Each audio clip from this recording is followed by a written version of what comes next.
Okay, so I do use this. That's so cool. So I'm going to call the meeting to order, and the first item on the agenda is the minutes from May 2nd, 2023. Move for approval, subject to corrections. Is there a second? Second. Okay, so we can go through them. Page 1. Under item number 5, it refers to develop housing for people with disabilities beyond the only choice currently in Vermont of adult foster care. I would just have that language changed to shared living providers, because that's the actual program that provides that. Vermont shared living provider. Or just shared living providers, yeah.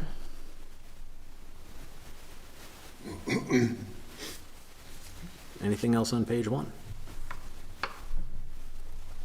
Page 2.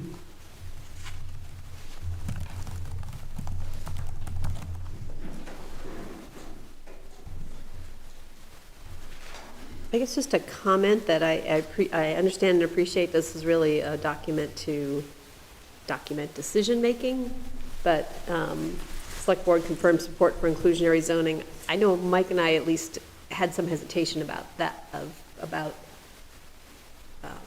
doing that carefully. I'm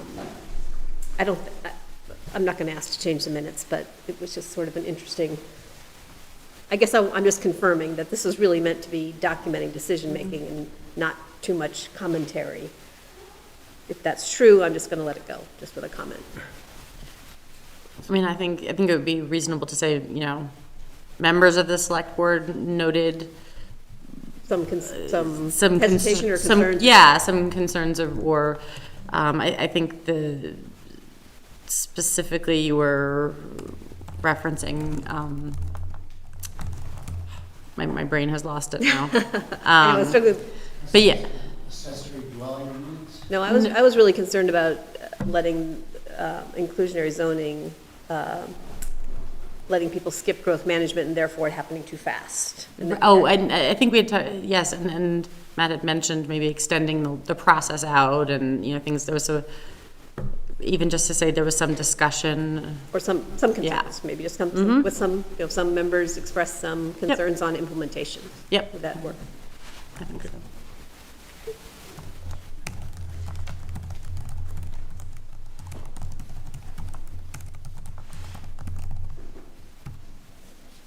Aaron, did that make sense?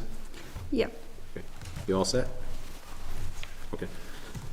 Okay. Anything else on page 2?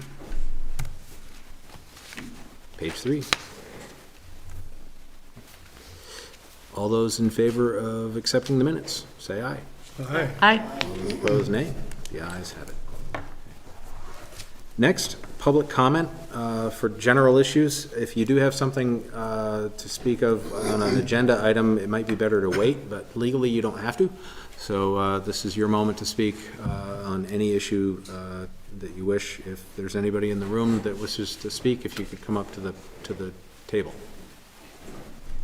And okay, Aaron, is there anybody online? I didn't see anybody. That's a good reminder. Thank you.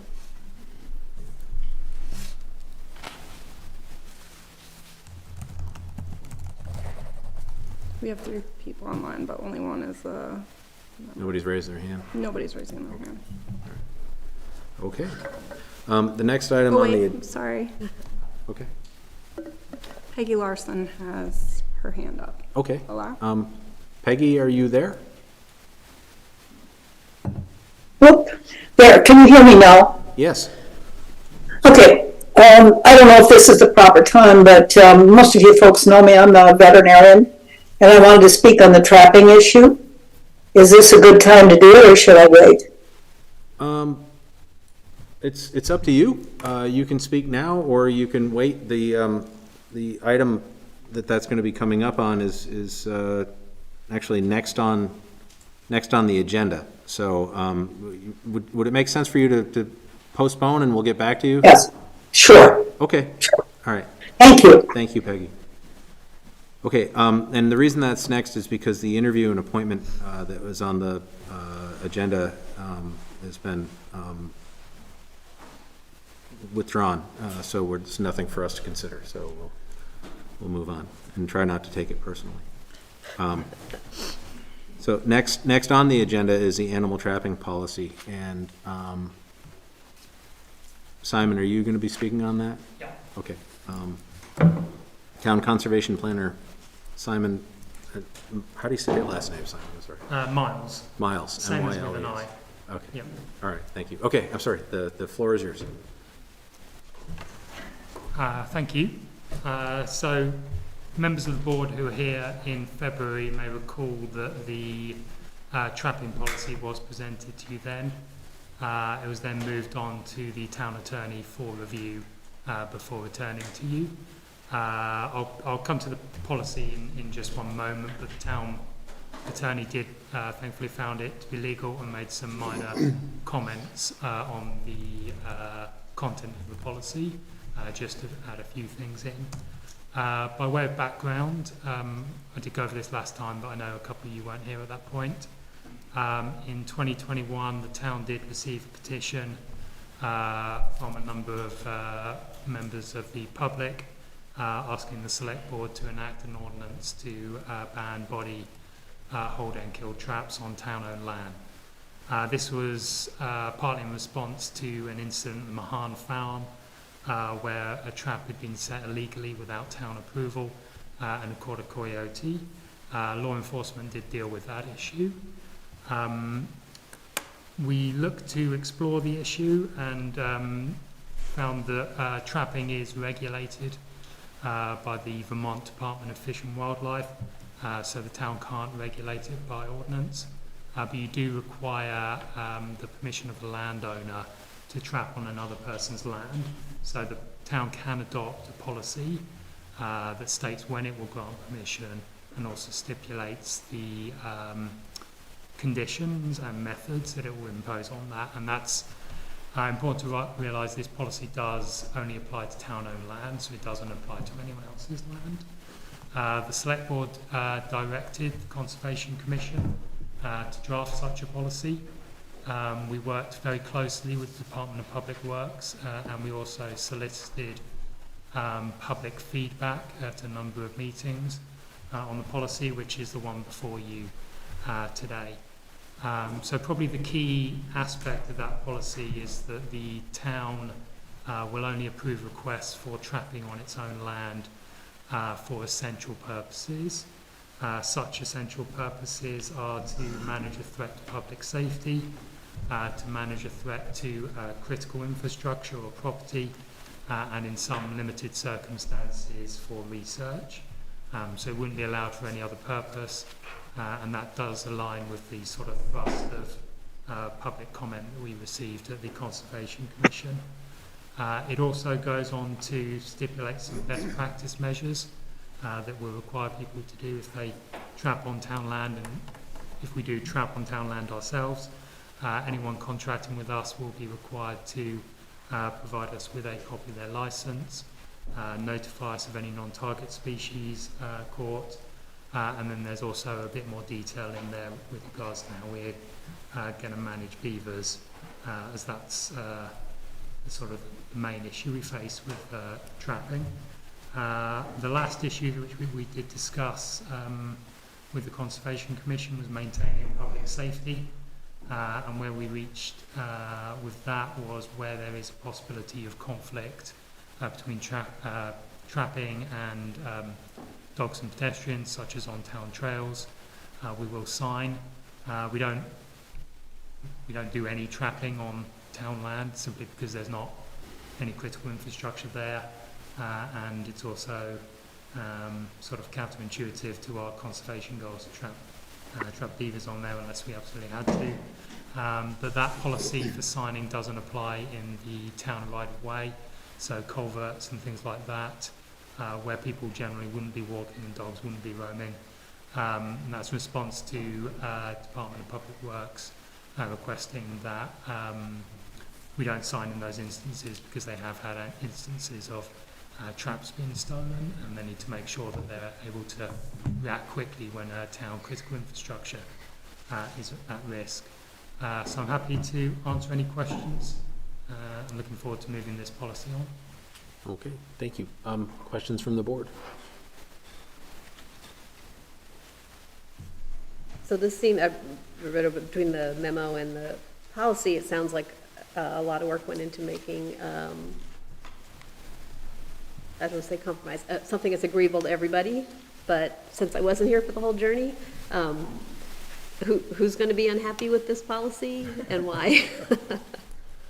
So what I quite like about this policy is, and we may get some public comment to the contrary, so this sounds like famous last words, is I don't think we did spend a lot of time working on it. We took a lot of public comment and we spent a lot back and forth with Public Works. So the public, the Conservation Commission and the Department of Public Works are the main people who are interested. I think it does satisfy, it certainly satisfies the Conservation Commission and Public Works, and I think it broadly satisfies the public comment we received at the Conservation Commission. I assume there's some people who would just still like to see none at all, Yeah, and we did receive a few comments. An earlier draft of the policy had some language in it that was, shall I say, value-laden about trapping, and so that was removed to make it more neutral in tone, because we do recognise that people do need to trap on their own land, and we didn't want to feel like we were making a statement on that. So that was probably one element where we did amend the policy as well. Okay. And this only applies to kill traps or hold traps, not like, leg hold traps, like a have a heart kind of trap is not covered here, or is it? So the policy is that everyone needs to come to us to ask for permission if they want to trap on town land. Staff will also follow this policy, Public Works, and if Conservation needs to trap for some unknown reason, we would also follow it, and we would follow best practice. So making sure we use a reputable trapper who follows all the best practice guidance on the types of traps which are selected for their welfare, the selectivity, as humane as they can be, and safe for the trapper to use, and also making sure he's maintaining and setting those traps appropriately. Any other questions or comments from the board? I think just Jean, in response to, I think one of the things that we had mentioned as being kind of important in the policy was defining essential trapping, and I think it looks like you all have done a really nice job of really providing a definition of that and clarifying that. So.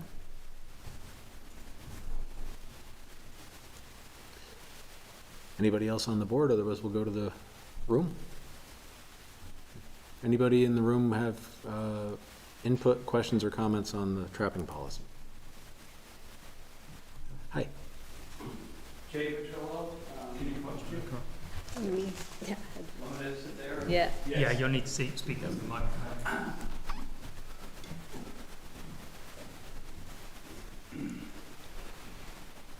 I support this and the neutral language used in the policy. For the past 12 or so years, we've used trapping for beavers in our neighborhood association. And the continued beaver presence is a problem and can cause significant amount of damage, for those of you familiar. In fact, there's a beaver lodge by the new pedestrian bridge.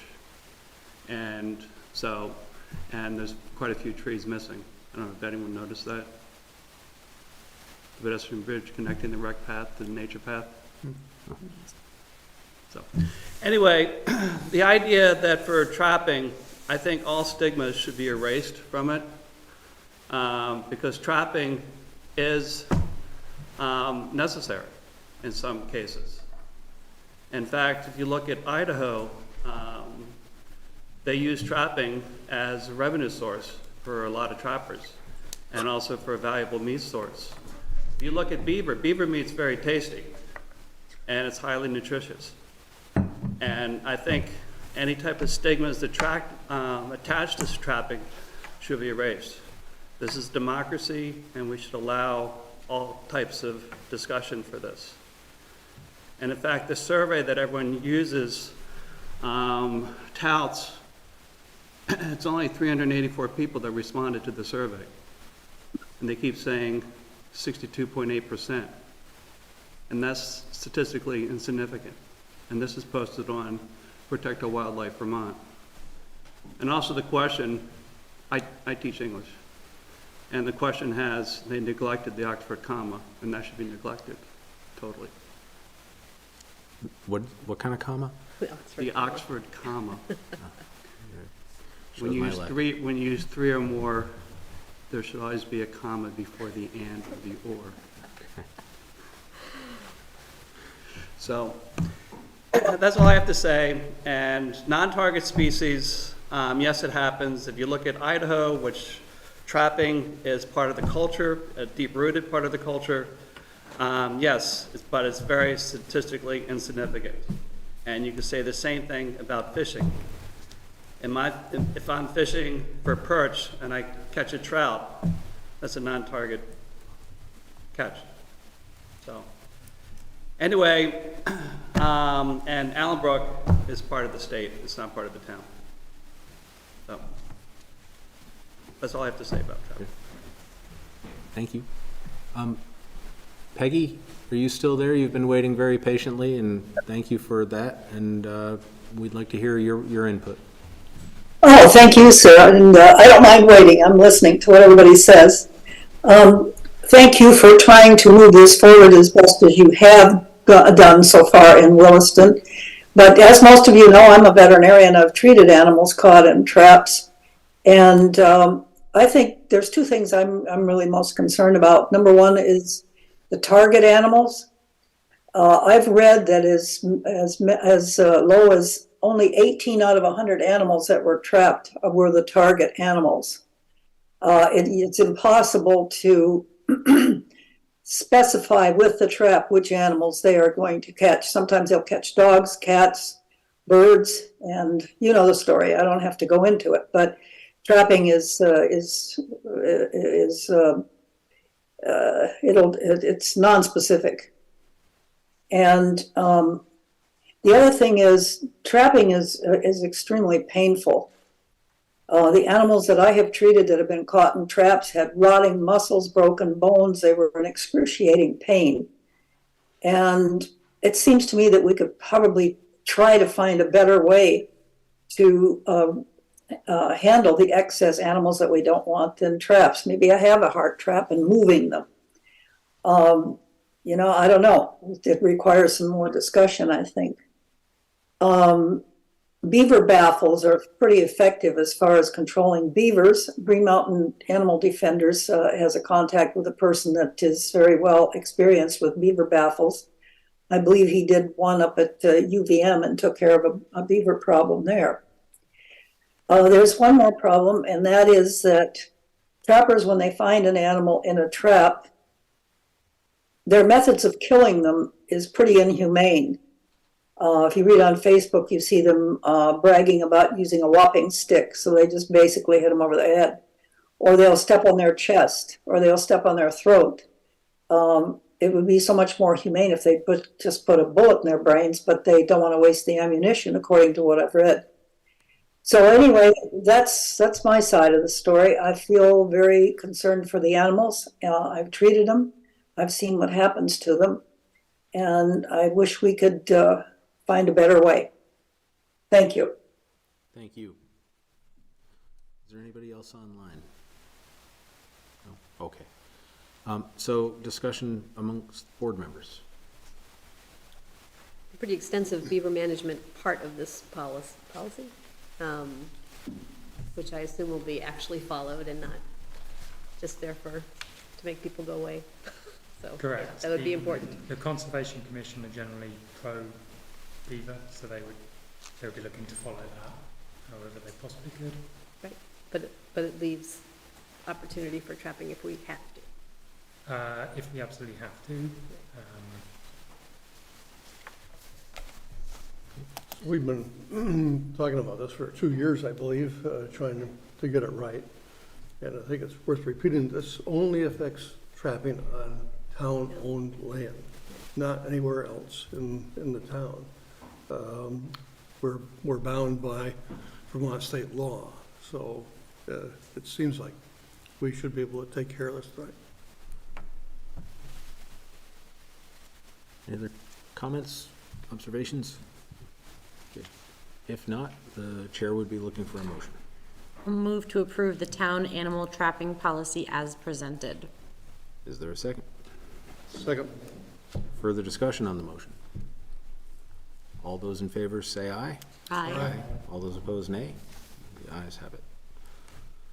Okay. Next on the agenda, Simon, that's still you, the Yep, that's correct. memorandum of understanding Mud Pond Country Park. Is there anybody from Fellowship of the Wheel here as well? Nope. Okay, so you have the floor again. Okay, thank you. So you probably are aware that the Mud Pond Country Park has a 3-mile trail on it that's for multiple uses: snowshoeing, mountain biking, running, and so on. That was developed by Fellowship of the Wheel, and we have an informal agreement with them that they will maintain it and improve it for us. The sort of trail's built out, but just looking after it. And what that means is that informally they come to us to agree their trail plan. We generally approve it, and then we work together to look for grants and volunteer days to implement the work. We're also looking at developing the Quiet Connector, which is a very small section of route of trail between the parking lot in Mud Pond Road, and the crossing to Mud Pond Country Park that runs through the conservation area.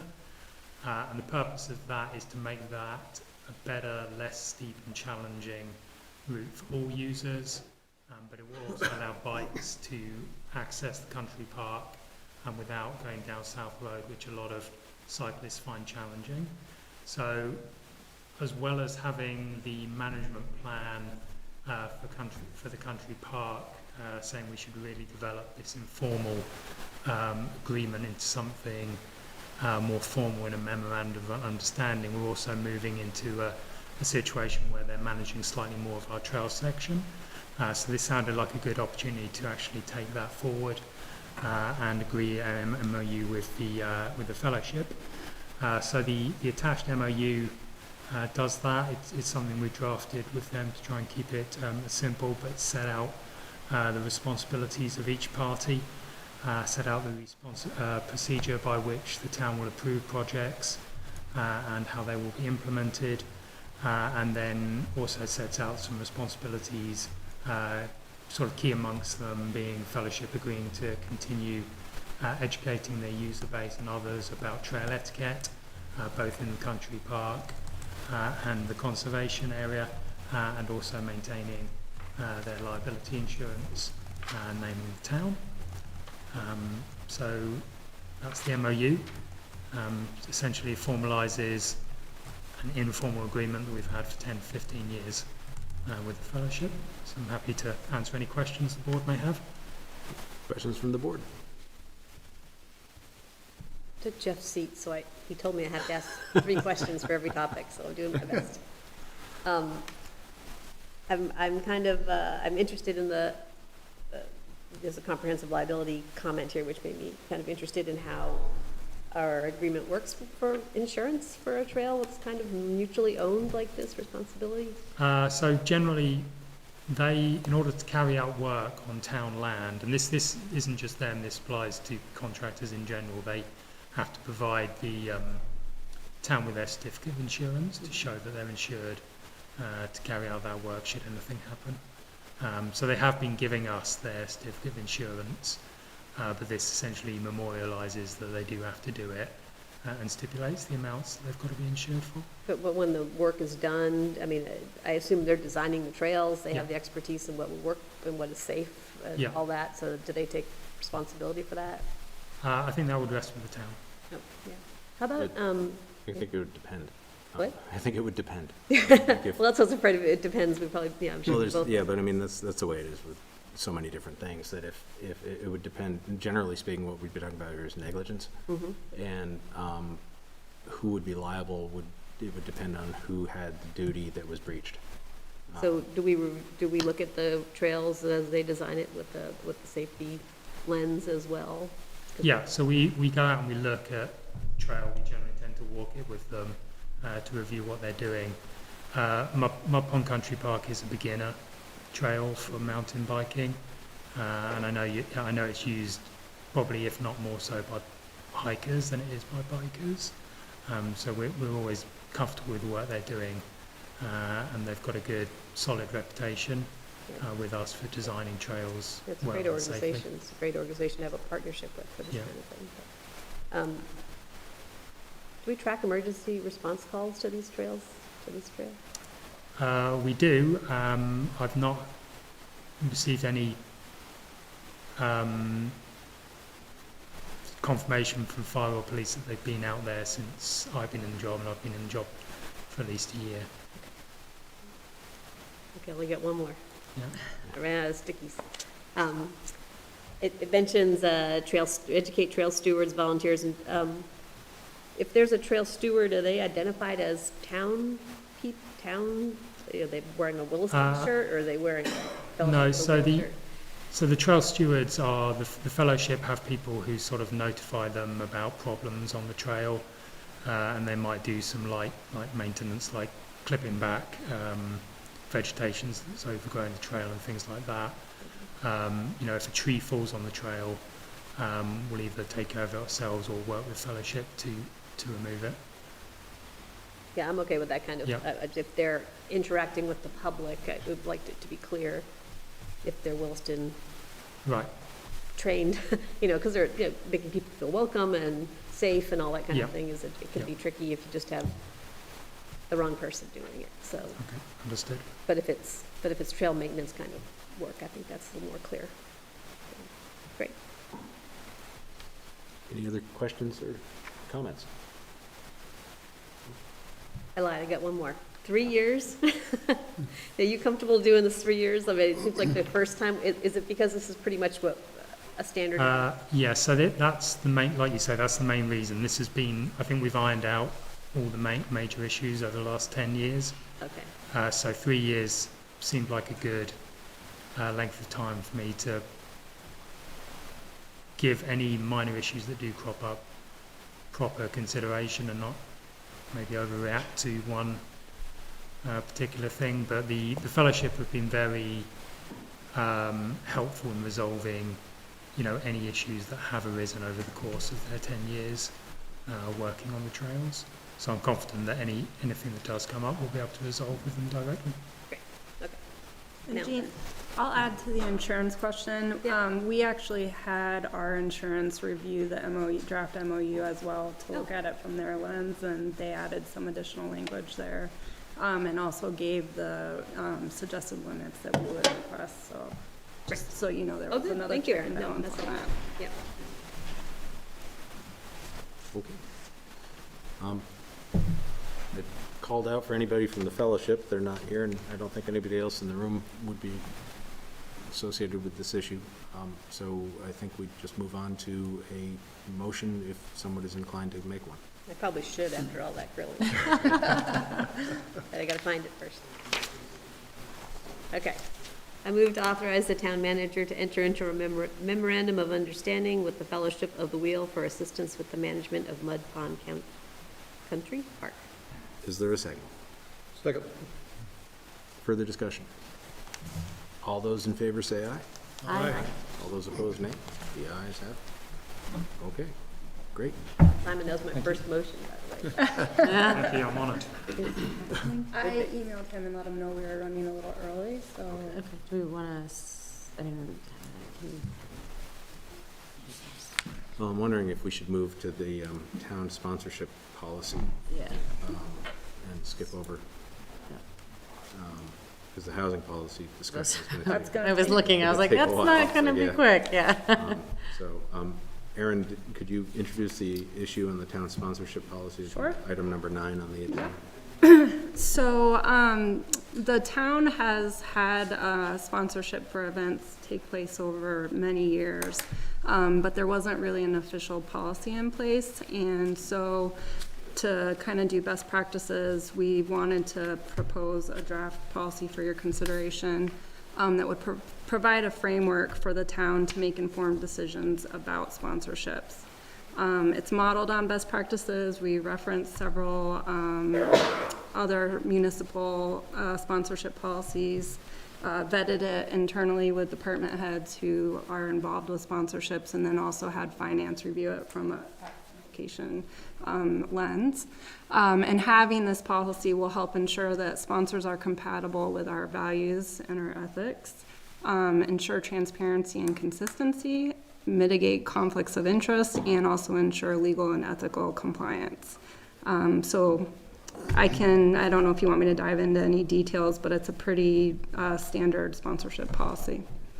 Okay, thanks. I think, let's go to the board and see if there are questions or any other input So on the policy. this doesn't pertain to, I think that was all language in like naming, so like if there was someone wanted to sponsor the building of a building or a community center or something, like they couldn't, it wouldn't be like the XYZ community center necessarily that. Yeah, so this is exclusive to sponsorships. Yeah. And there's a donation and naming policy that you had recently Yes. reviewed, and so these two would exist separately.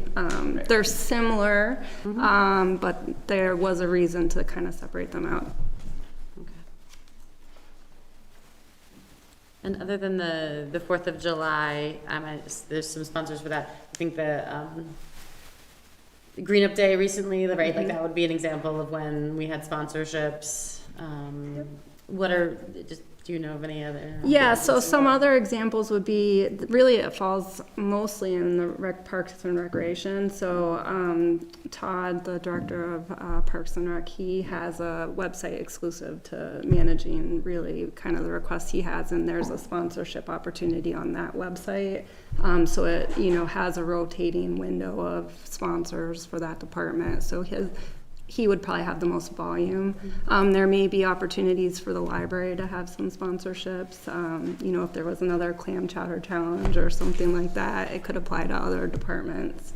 I asked the question about Duke because I know that there's certain things, but that's a whole specific policy to him, so that wouldn't fall under here. Duke has sponsors. I was gonna say. Yeah, I think he gets, it might be more donations, but yeah, for food and other supplies. Okay. Was unaware. This looks like it was modeled after the policy that we did about, a year ago. Very similar. Yeah. Yep. And this is really just a comment to think about, but I know that the school has a similar policy, and since a lot of rec programs go on at the school or on school property, we should make sure that that's at least called out, that which one supersedes, or it would just be a conversation with the school district. I think I would have to think about that. Put a big banner on the front of the school because it's for a rec program, but it's something the school wouldn't accept, that would be uncomfortable. So we should probably just figure out if that needs to be here somewhere. So noted. I also just circled and sponsorships will not be considered if they relate to any of the following, and it says the second bullet. Are we on the first page? Second page. Okay, second page, sorry. Religious, or actually I don't know what rhetorical in nature means, but I know what religious in nature means. So I'm just wondering, does that mean like the Federated Church would not be allowed to sponsor something, or it's just they could sponsor something but it couldn't be overtly religious? That should probably be clarified. Yeah, it is intended that it wouldn't exclude that as a sponsor, but that the sponsorship itself wouldn't promote like a specific religious belief or.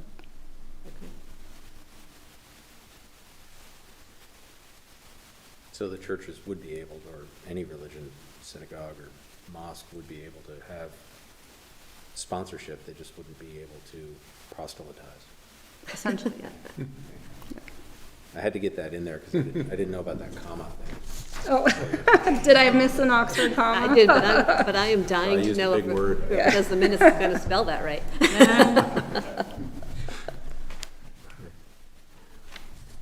Any other questions or comments? So, this is a first reading and no formal action is required, but I think staff is seeking feedback on the initial draft and whether we'd like to proceed with developing this as a town policy. So, is there consensus? Jean, you had a comment that you're gonna... Yeah, I'll look into how the relationship with the school may factor in here. Did you need clarity about the religious, or is it? If the way you described it is, That was what it was Accurate? intended. Ted, as a lawyer, do you think it needs any additional? No, but I mean, if you could find a way to reword it to make Not it a more judge. clear. Make it more clear? Yeah. Okay. And find out what rhetorical means. Does that mean you just can't argue? No arguing? Okay.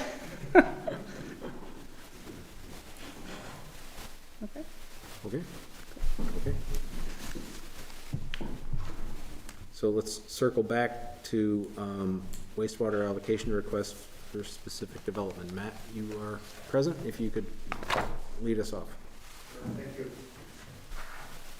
So before the select board is a request by the Snyder Group to purchase up to 10,000 gallons per day of sewer allocation, which is wastewater treatment capacity, from the encouraged specific development category of sewer allocation that's established in the fiscal 23 attachment A to the Town of Williston regulation of sewer allocation ordinance. It was not that long ago that I was before this board talking through the 2024 attachment A, so you're likely familiar that the Williston Selectboard, through attachment A to the ordinance, each year establishes an amount of sewer capacity that will be available for sale in the upcoming fiscal year in a number of land use categories, as well as this encouraged specific development category.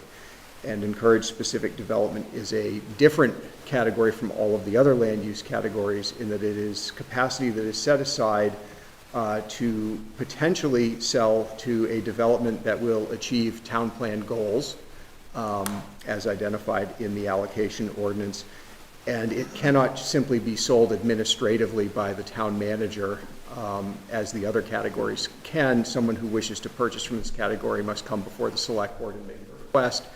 And if the select board votes to agree to that request, then that capacity can be sold.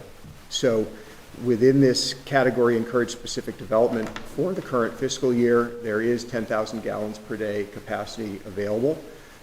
Snyder Group is requesting it in partial support of their construction of a new hotel at the Finney Crossing mixed-use development in Taft Corners. It's a 115-room hotel.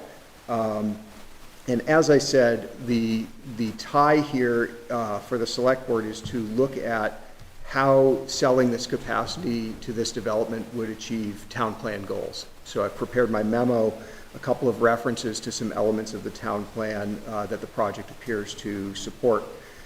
Not surprisingly, many of them are in the land use chapter and its discussion of the Taft Corners area and the town's desire that the Taft Corners area continue to evolve into a mixed-use, walkable downtown center where living arrangements and commercial businesses and other services are proximate to one another and can be accessed without always driving a car.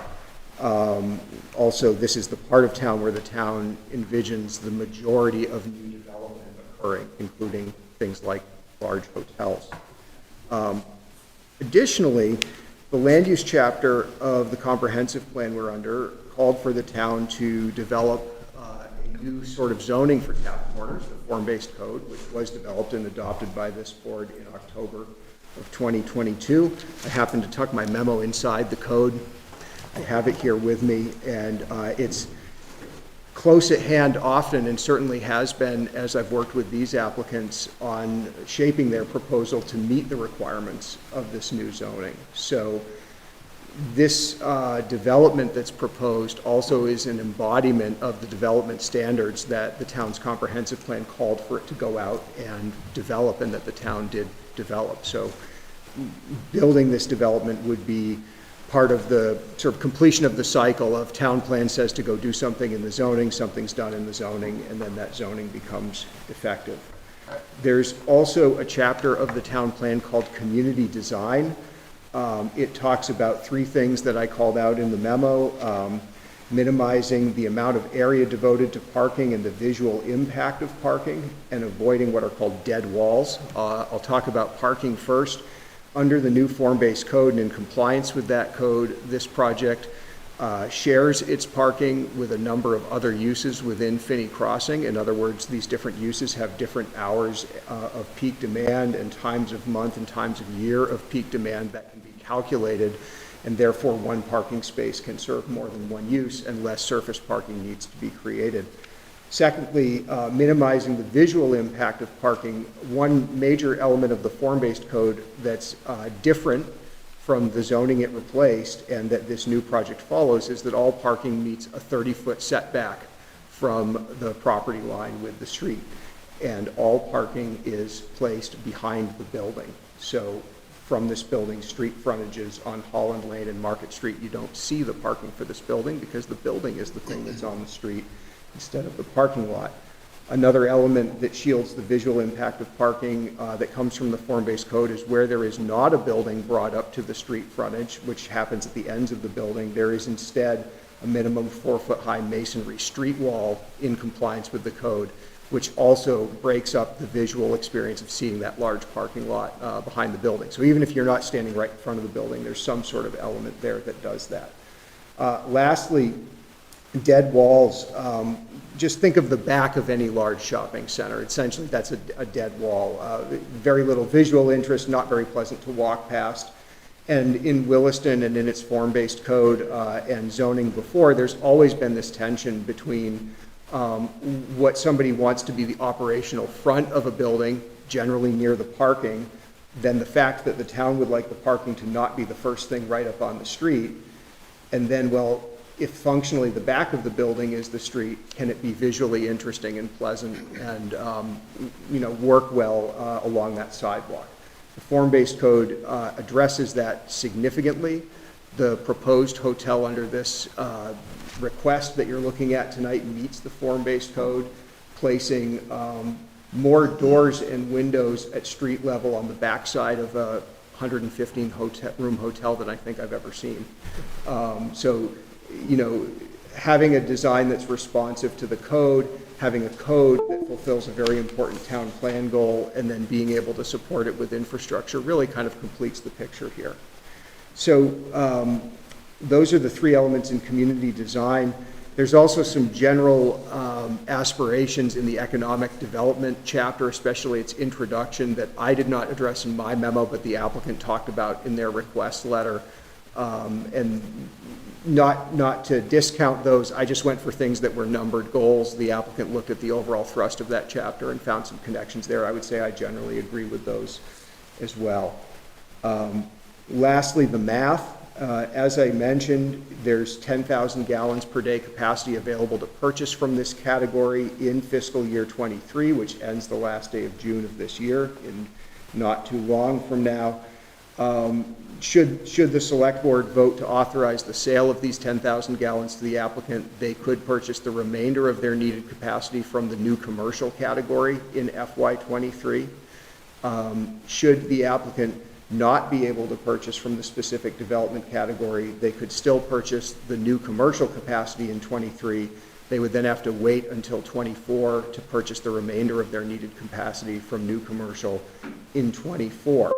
I believe we put 15,000 gallons in new commercial for 24, so if the applicant needed to purchase 10, give or take, out of that, there'd be about 5 left for the remainder of that year.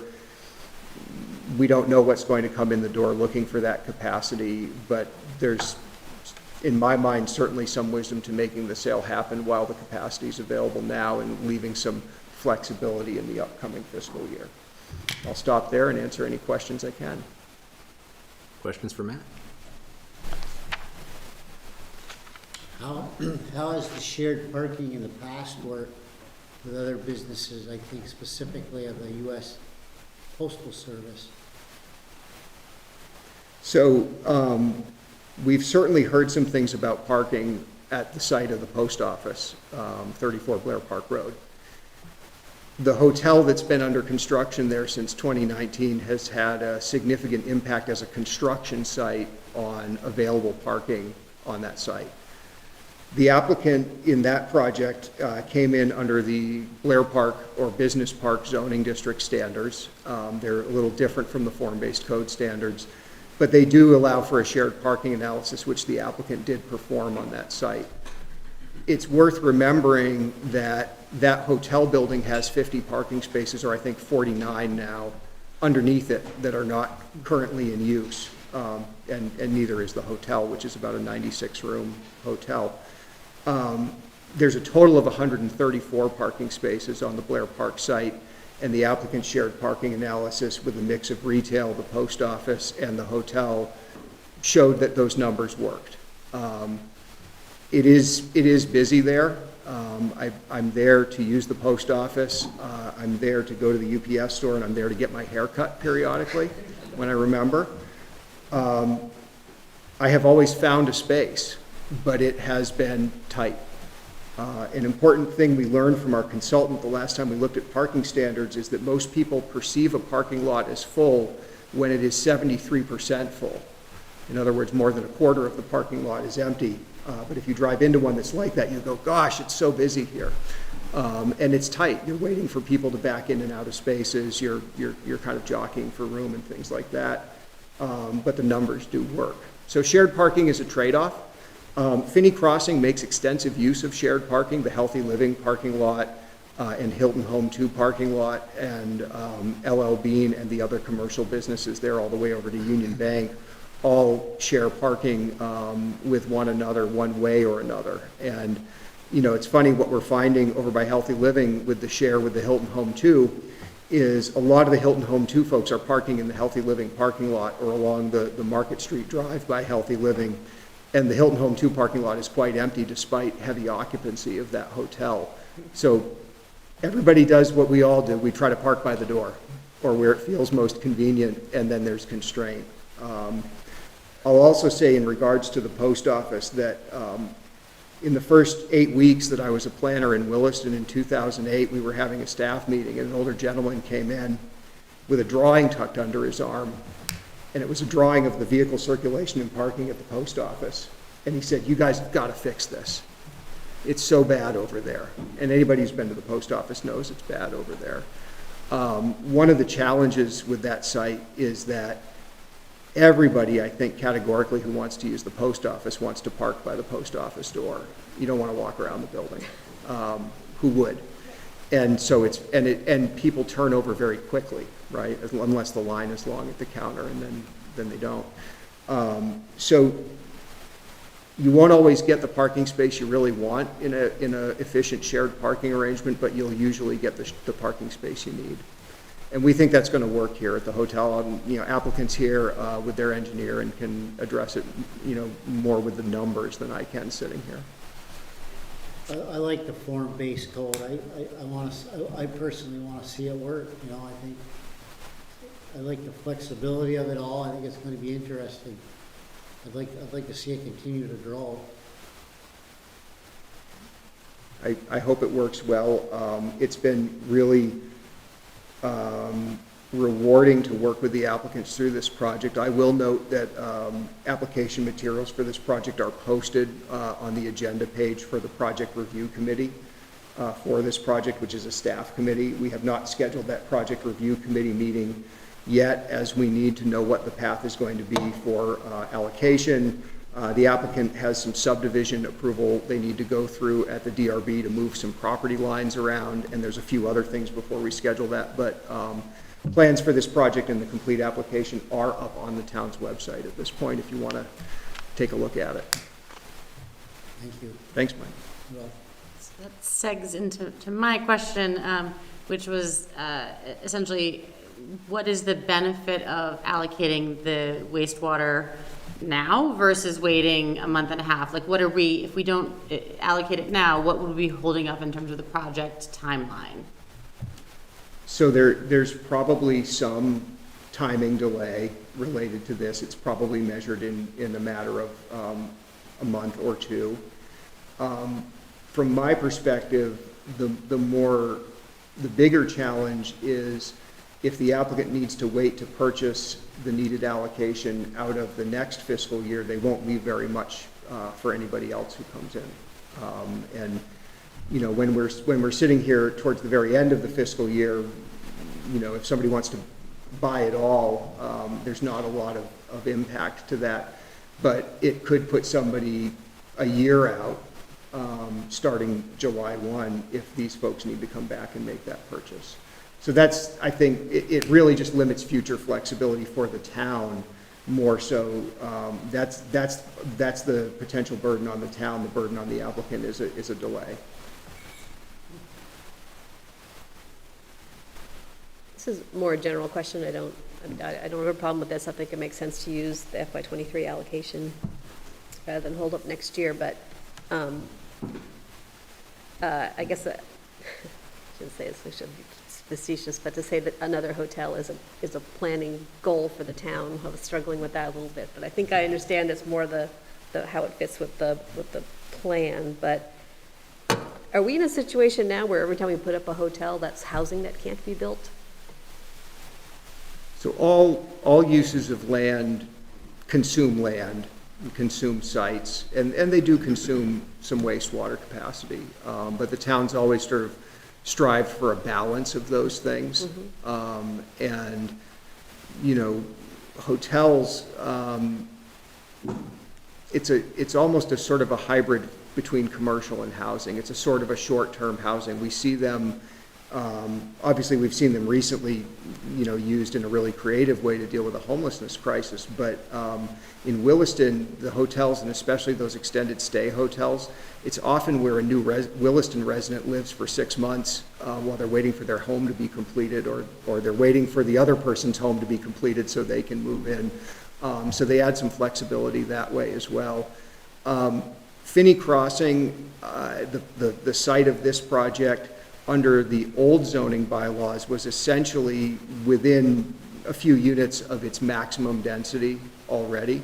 The density is dealt with differently under the new form-based code. There is other residential potential in Finney now. But originally, everything from the power lines down to Route 2 was envisioned to be commercial. So I would say already the residential supply that's been brought by that project has exceeded what the town's expectations were originally. And I can't say that everything's not a trade-off. It certainly is, but there's a lot of opportunity for balance in the area. Is there any chance we're going to get the stop sign fixed at that intersection if we put this up? CCRPC is studying it Thank for you. us. Okay, questions or comments from the board? Okay. Are there people here who wish to weigh in?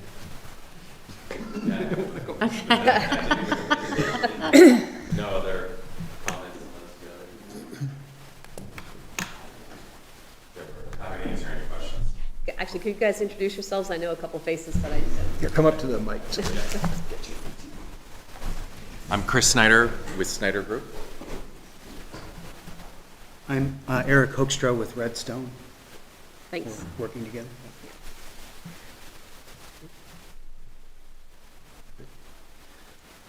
We don't have any questions? The question was what your names are. Yep. You did a great job. Yeah, that was really good. Aaron, is there anybody online that has their hand up? No. Okay, so discussion amongst the board members.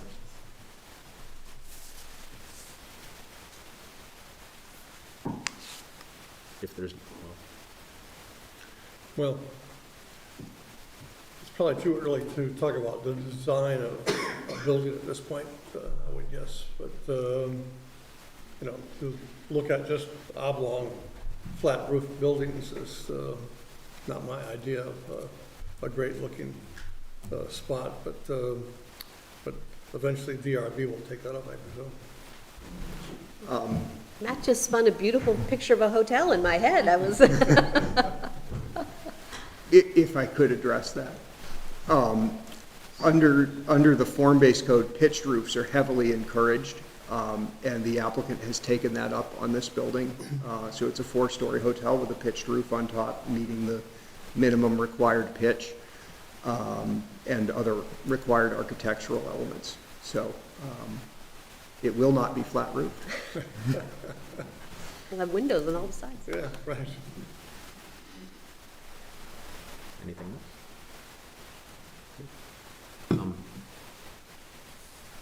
The only comment that I would make is that I know that there is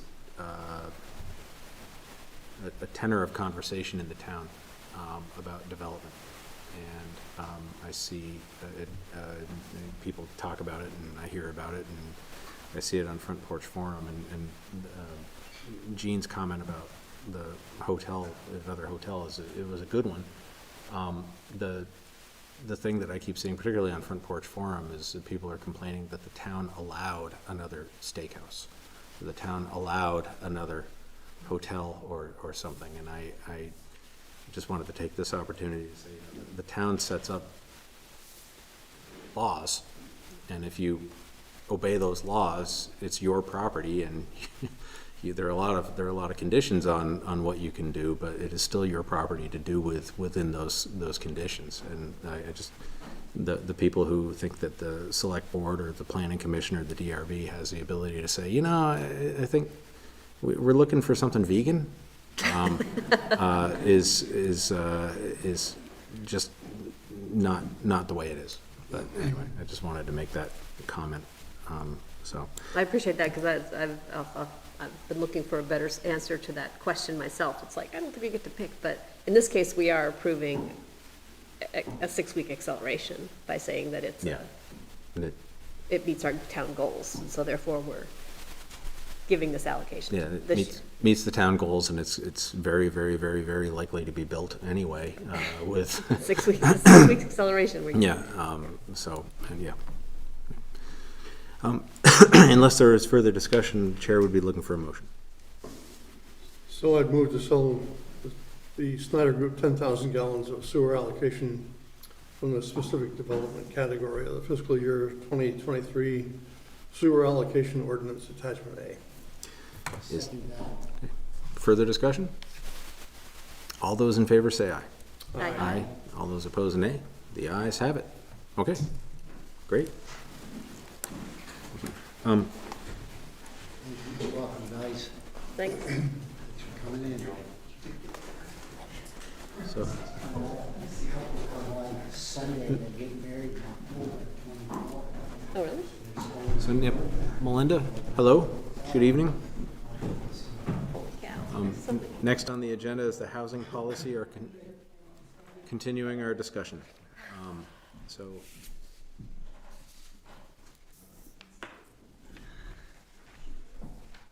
Melinda, you want to take a second to get set up, and then when you're ready, go on. Sorry, I made you a panelist. Okay, enable screen share. If we'd had that 10 minutes interview thing, you'd be right on schedule. I know. A little ahead. I'm just gonna make you a co-host.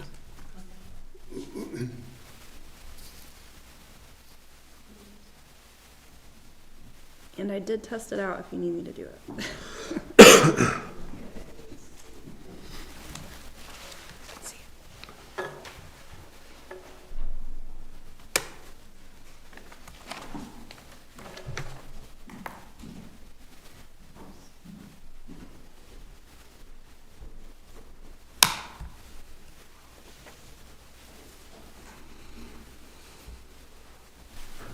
Matt was just leaving you, Melinda. Yeah.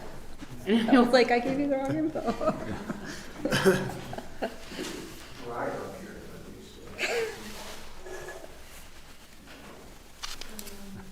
You haven't found select board meetings to be particularly dry before this?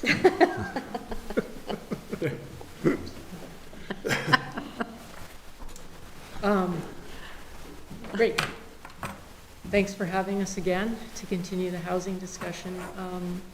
So based on some of the feedback that we heard last time, we heard some concerns related to just acceleration of development and the amount of development, the pace of development.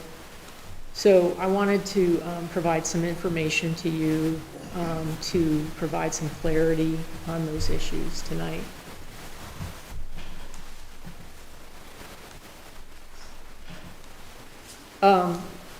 So first of all, just to give you an idea of how many dwelling units have been built over the past 10 years or so, and where.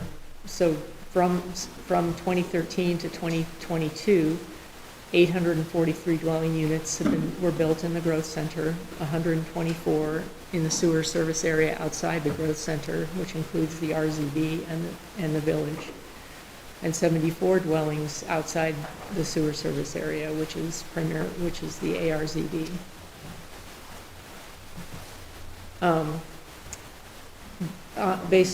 Basically, the pace of development has been about 100 units per year from 2013 to 2021.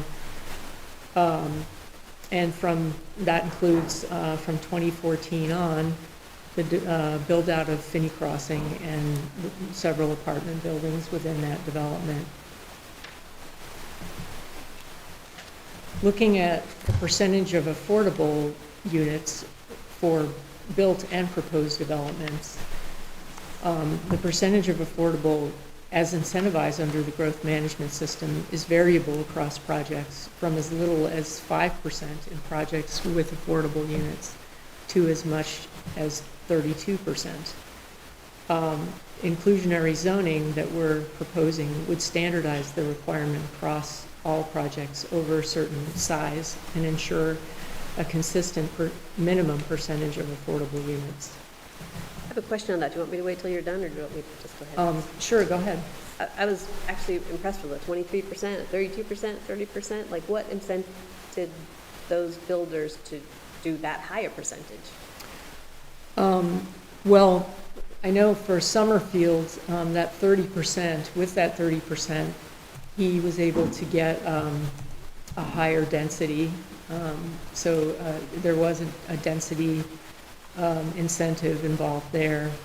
And I believe that was also the case with Cottonwood Crossing. Yeah, Cottonwood was in heavy competition with Finney Crossing for limited allocation at the time that they promised their affordability units. And you note that a substantial portion of what was promised at Cottonwood is affordable at 120% median income. The 30% at Summerfield is all affordable at 100% median or below. So it's a slightly lower percentage, but a much higher affordability level. Northridge at 23% was also looking to be competitive in the growth management process where the incentive currently lives. So you know I'm going to eventually ask you, this looks like the incentive is working just fine with growth management, why do we want to change? But I'll come back to that. So as far as the impacts of development, development has disparate impacts based on the type of development and its location. This is 144 Knight Lane, a 31-unit apartment building on a third of an acre in the growth center. Took about 1 year to build out. Contrast that to Creek's Edge in the RZD, which is a similar unit count, but consumes a lot more land, 23 acres, and took 4 years to build out. So this type of development has a much larger footprint and naturally elicits strong emotions while it's under construction. It feels disruptive. It's visually disturbing. So looking at the units that are likely to be built between now and 2030, this is a rough estimate of what we could see in Williston based on what's currently in the growth management allocation table and on the historic pace of development. So about 600-ish units in the growth center, 200 or so units in the RZD, in the sewer service area outside the growth center, and between 20, 30-ish units in the ARZD. And getting into a little more detail, these are the predictions for near-term development in each growth management area. So there's been moderate demand in the growth center. It was low and uncompetitive, but form-based code creates new opportunities for smaller infill projects. And staff is anticipating requests of 20 to 50 units on a per building basis rather than major planned developments requesting hundreds of dwellings all at once. Note that Cottonwood Crossing received its allocation in 2016, yet only 60 out of 209 units have been constructed. In the sewer service area outside the growth center, the demand is very high. At this March's growth management hearing, 5 subdivisions sought allocation for 114.5 dwelling unit equivalents, but the DRB could only allocate 23 dwelling unit equivalents. For projects like Summerfield, it will take 4 to 9 years for them to receive all of their requested allocation. And that's assuming no more subdivisions enter the system. So when many projects compete for limited supply, no project receives full allocation in one cycle. And it's possible for low-scoring projects to be denied allocation. And then outside the sewer service area, the demand has been very low. 2 subdivisions sought allocation for two dwelling unit equivalents each in March of 2023. And staff is anticipating this demand to continue, this low demand to continue in the coming years because developing this part of town is costly and challenging. So now let's take a look at the area with the most demand. Can I just ask what you meant on that slide by recent market trends increase the difficulty?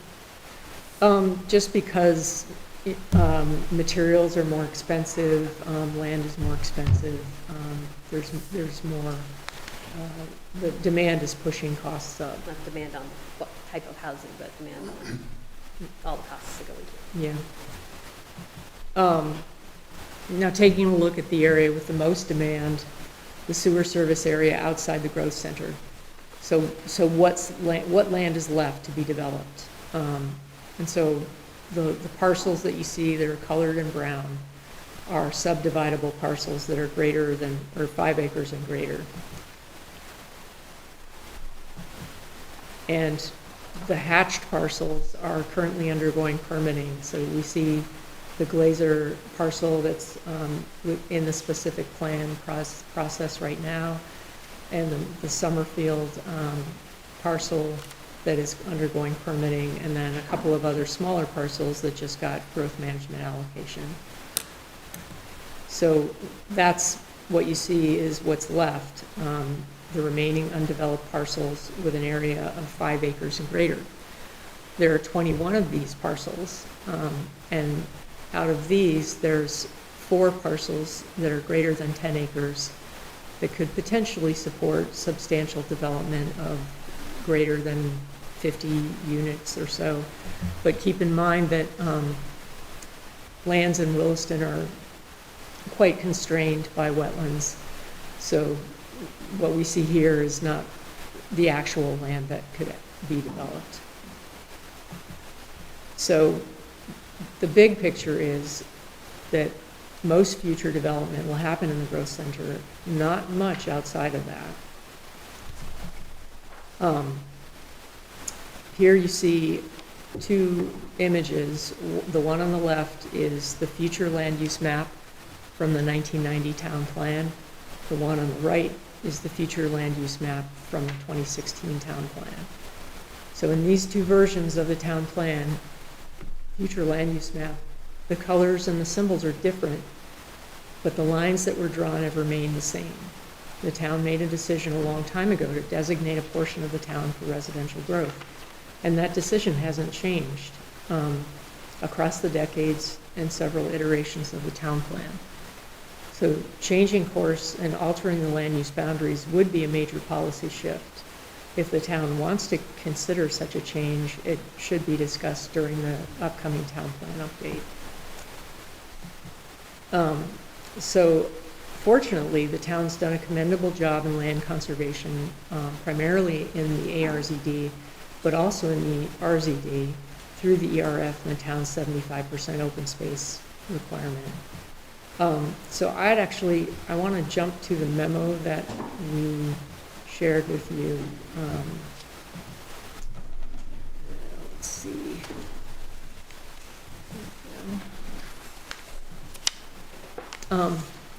And just give you a chance to, ask questions, raise any concerns you have about these proposed amendments.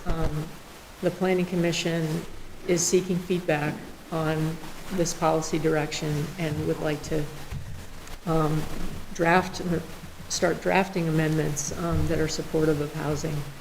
So, I guess if there are any in this list that give you pause or that raise concerns for you, we would, be happy to talk with you about that or just hear your concerns.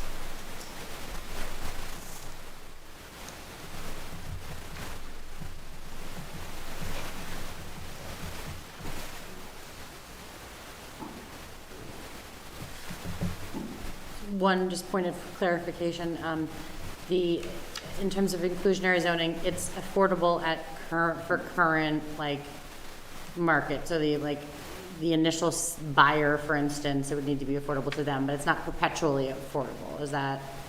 It would be, we are proposing a bylaw regulation of inclusionary zoning that would provide for perpetually affordable units. So it would be.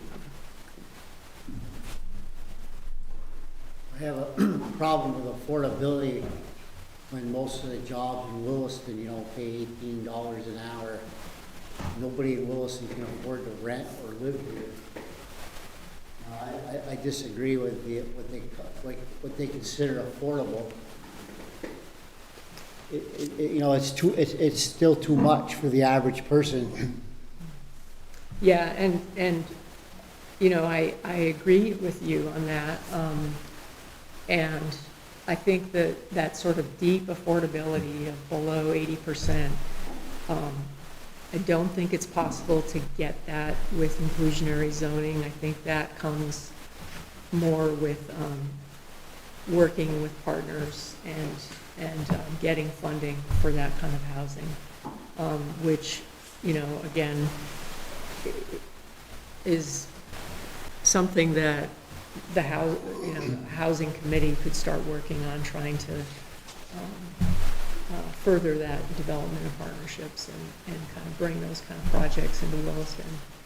But that being said, having an inclusionary zoning amendment or bylaw would, it would start to start something. It would start to spread that affordability around at least at 80 and 100% median. And, so it would be a start. And what we've seen actually in just, kind of looking at, for example, some of the Finney apartments created in 2015, is that the apartments that started out at 100% median, the rent at 100% median, are now at 80%, and those, so there is this sort of affordability that happens over a period of time, this natural affordability. So a house that starts out at being affordable at a certain level is likely to become more affordable over time. Yeah, the converse of what Melinda just said is, it's the hardest thing is to have a brand new home be affordable, have an affordable price. Most of us, when we were first looking to rent or buy a home, probably didn't go rent or buy the brand new thing. We looked for the old thing that was more affordable, in part because of its age. And so inclusionary zoning gets sort of a foot in the door. It gets a few units that are affordable at some level, 100% of the median income, 80% of the median income, et cetera. But it's the pipeline of dwellings that come into the system and continue to come in over time and then age into affordability that really creates the amount of abundant and affordable homes that meet the needs that we talked about when we started this conversation. And another point I just wanted to make is that while it may seem like we're getting decent percentages of affordables with some developments, like some of them with the greatest percentage of affordable are kind of stuck in the growth management system right now. It will take several years to get all their allocations. So it just means that project with a significant component of affordable is going to take a pretty long time to build out because there's a backlog. I think that like with Cottonwood Crossing, only 60 of the over 200 units have been built. I don't really see the need for exclusionary zoning and more houses. I think with climate change upon us, rural Williston is more valuable than ever. I think that the 2025 Williston Town Growth Plan should take into effect, the open spaces, the grasslands, the wetlands for carbon sequestration. I think we should preserve our trees and pervious surfaces to offset the heat and heavy rains. I don't think we should be selling off our open lands for exclusionary zoning.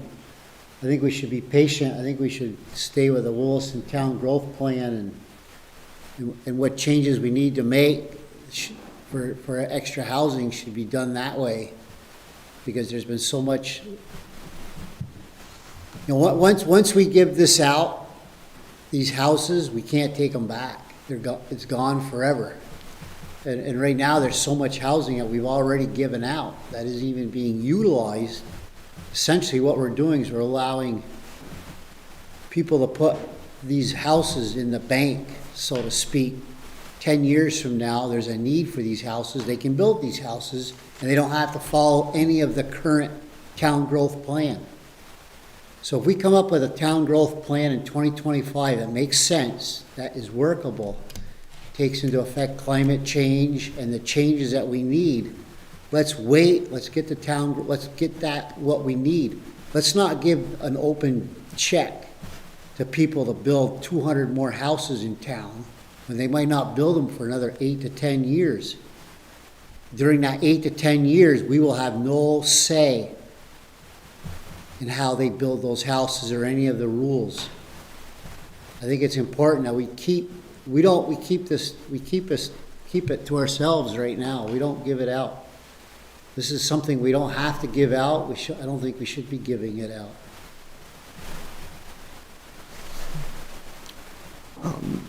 Is there a question you want us to answer out of that? More of a comment, I think, I'm sorry. I appreciate it. I've thought about that for a couple of meetings. I haven't said it, but this time I said, okay, I'm just gonna let a little bit of it go, I think what I do want to say to that is some of the maps Melinda had up with the red, yellow, green parts of town. Williston has made those decisions differently based on geography, right? So there's the ag rural zone where the creation of new housing has not been a priority at all. In fact, it has been a lot of what you said of, really restrict the growth of new housing, especially by not providing wastewater treatment in that part of town. The growth center, the red, where the town says, yes, build here, meet needs here. And the yellow in the middle, the residential zone in the village, where it's kind of a balancing test. Melinda also showed the 1990 and 2016 land use plans with the boundaries kind of being the same. That, like the line between ag rural and suburban residential in Williston has been Mountain View Road for almost 40 years now. And, those are some of the decisions that get made in that land use plan. further, just looking at, again, the green part of town, the numbers we're seeing in the majority of the acreage of Williston, everything that's under the green in that map are tiny. So we saw fewer than 10 homes per year in the green part of town. That's a lot less than growth management actually currently plans for. In other words, we don't give out all of the allocation that's available to new projects there. Frankly, it's a tough place to develop, and it's an expensive place to develop because there's no water and sewer, or no sewer and almost always no water. And the parcels are big and they're expensive, and most of the ones that aren't wet have already had houses put on them. So a lot of what I hear in your comment, Mike, is, keep doing what the town is doing in terms of planning for where it will grow and where it won't. And nothing that we're talking about in considering an inclusionary zoning provision or inclusionary zoning as a alternate pathway to growth management would undo the general thrust of the town plan of grow here, don't grow there. That's still, very much in effect.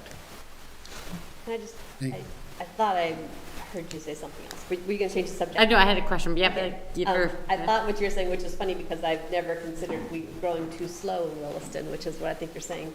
But I thought what you were saying is that if we go with the inclusionary zoning and there is a rush and we give out all the allocation and then they just sit on it, then they've locked themselves into the current growth rules, I assume. Current today, but what Right, about and then tomorrow? if we change them, the town chooses to change them in 2 years, it would be, oh, well, I was grandfathered in. Is that what you were? Yes, So, exactly. I thought you were talking about, not so much the ag rural versus the growth sewer section. What do we call that part of town? Thank you, Gene. Yeah, okay, I want to make sure I understood that, because mine's, I'm on the exact opposite side of that, is to have the possibility that we're going to build 300 or 400 houses in order to get 30 units of 100%, affordable or whatever. To me, that's the risk, which is the opposite side of what you were saying. So it's kind of this is very complicated. It's a good thing you guys are on top of it. Well, the new town growth management plan could be entirely different. It could be something that, I don't want to grandfather something in that we don't have to.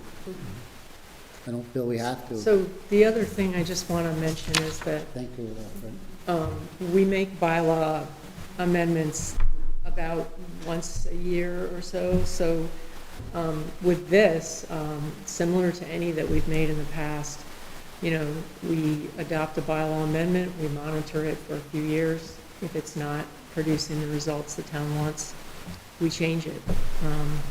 And, that's kind of the way that we've kind of gone about it. I just want to say that it doesn't mean, the town will be locked into this for the next 20 or 30 years. There's always the ability to come back and revisit and make changes. Also note that we do have some expiration provisions in growth management that could be mirrored in any inclusionary zoning provisions. So approvals, if they're not acted on, don't have to be forever. And we can think about that a little bit. It's good feedback that you don't want to be locked into a whole bunch of stuff on paper. I worked in western places where there were tens of thousands of homes that were forever entitled because of the way subdivision law worked in Montana, and the town doesn't have to have that. In fact, under growth management, we're often calling up applicants who have not proceeded on their project saying, you're falling into what we call the slow build provision, which is a minor inconvenience for someone who does a 2-lot subdivision, but essentially a death knell for a 20-unit project, because once you go so far beyond your approval, you're only allowed to build that project at a rate of a handful of units a year. And if you're building a 20-unit apartment building, it just doesn't work at all. You need to come back and get a new approval under the new rules. So to that feedback, that's something that we could make sure was true for all residential projects, regardless of the approval path they chose. I've heard of instances before where, say, you give someone permission to put in 100 houses, 10 of them have to be affordable. Those could be the last 10 houses they build.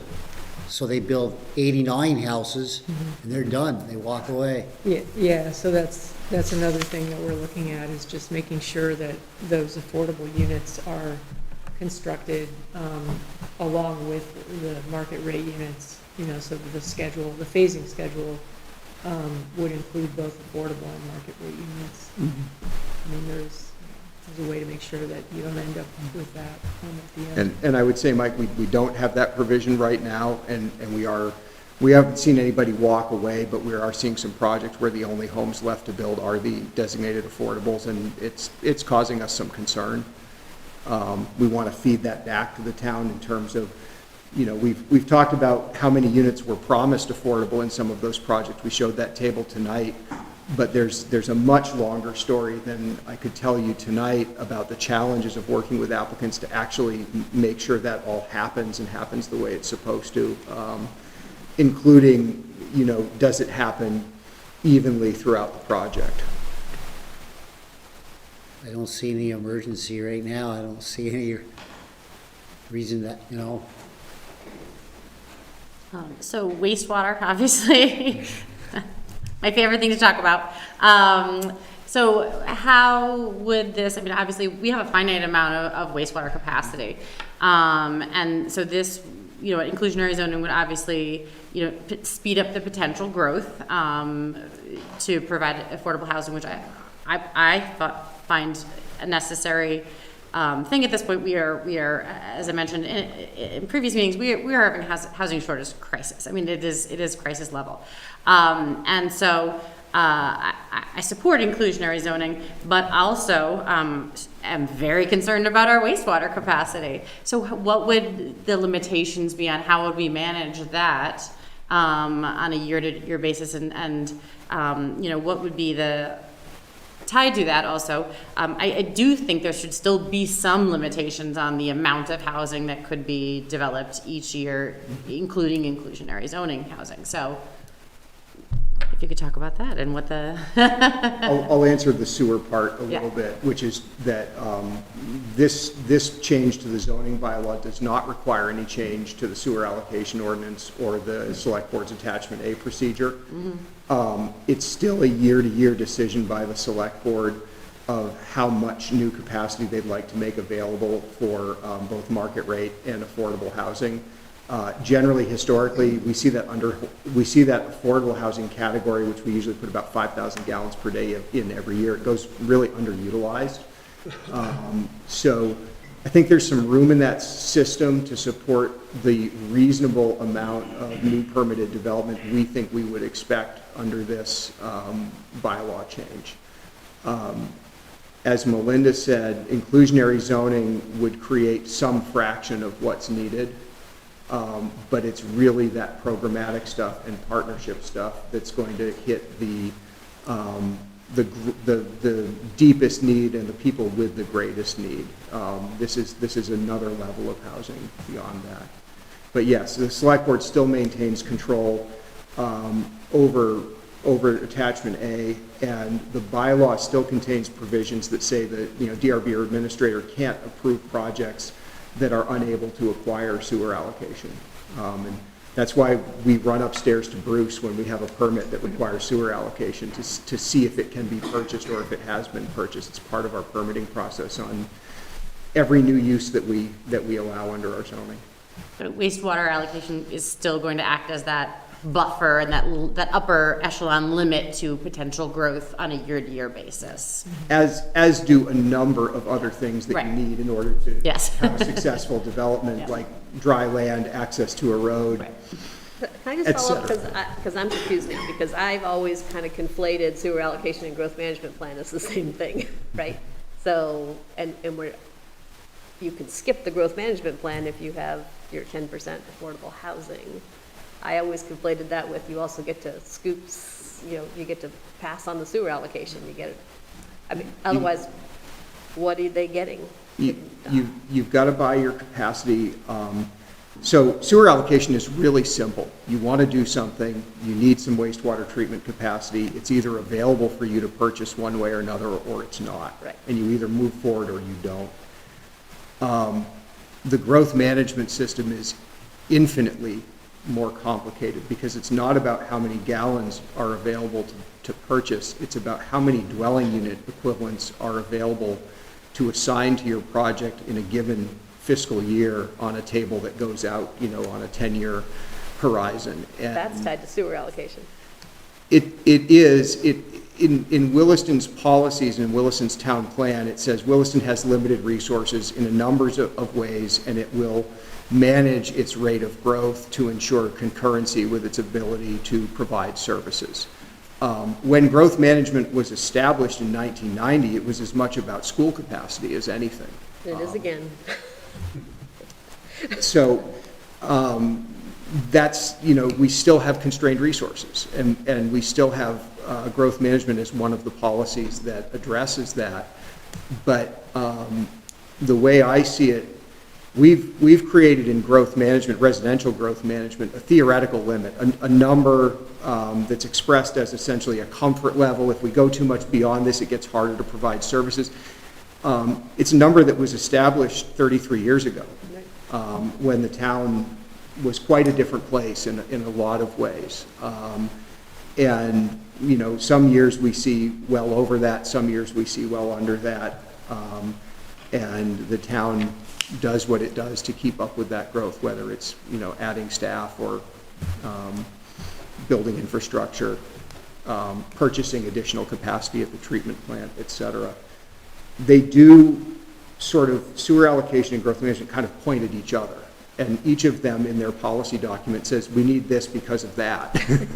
I'd actually love to be working with the manager and this board to kind of disentangle that a little bit and really decide which one is going to drive the other in policy, because I think that's really important. The other thing is, remember, we just talked about a commercial development that would like to buy 20,000 plus gallons per day of capacity.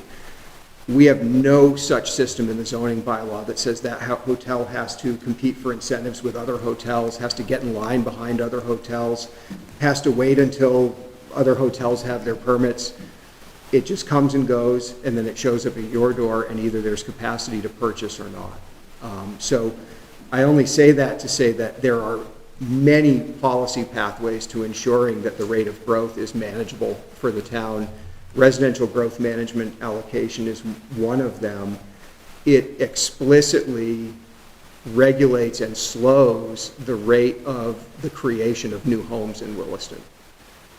Williston also has affordability goals and housing goals that are achieved by constructing housing and constructing homes.